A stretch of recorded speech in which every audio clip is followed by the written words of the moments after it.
Good day to you, fellow lovers of technology and science. This is the Logic TV Tech News, and I'm Natalie Warren, your ever-vigilant guide through the alarming world of the 21st century.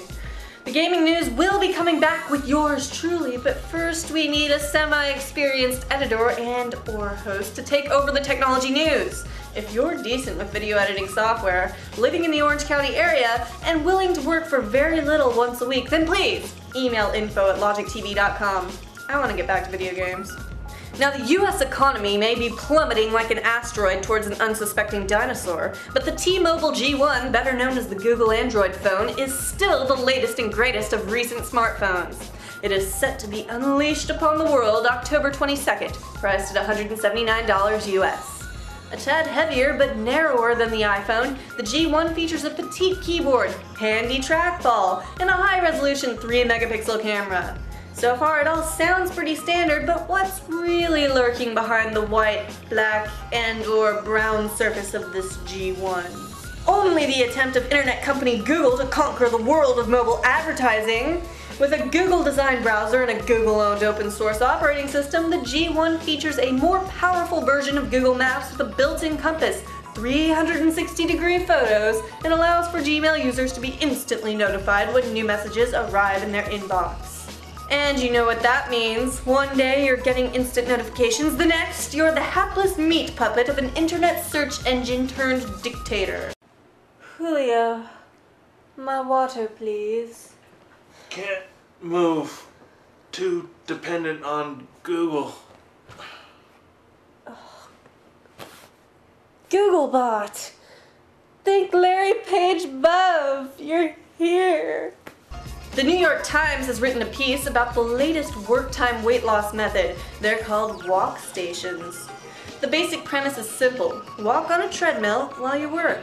If you can concentrate on reading and writing at under 2 miles per hour, this might just be the future weight loss method you were waiting for.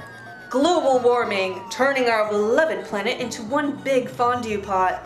Now, I like fondue, but polar bears are starving, drowning in it, even resorting to cannibalism for lack of their usual food sources.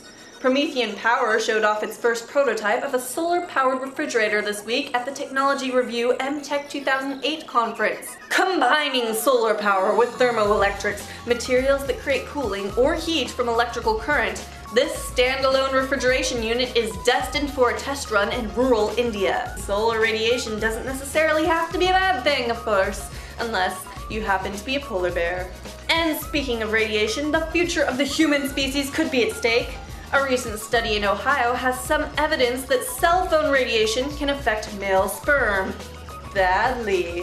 No, you aren't going to get superpowers, it's just the opposite. For those of you guys who attach a cell phone to your belt or pocket, it might mean you'll be shooting blanks, or at the very least, irradiated retard sperm. Good news if you're looking to keep your inferior genes from propagating, but for everyone else, a mini Chernobyl in your pants probably isn't what you want. Now, there's no Butterball trivia this week, but there is a question from one of our viewers. Sean writes, blah blah blah blah blah blah. I would like to hear Nat's opinion. Blah blah blah blah blah blah. Does Logic TV believe that Vista should retreat back to the smoldering abyss of anguish filled with lies and spikes of the wretched blue screen of death as much as I do? Well, Sean, yes. I've said many a time that Vista can suck it, and I stand by those words. Suck it, Vista. I heart XP. And that, dear viewers, has been Logic TV News for the week of September 26, 2008. I'm Natalie Warren. Good luck and good night.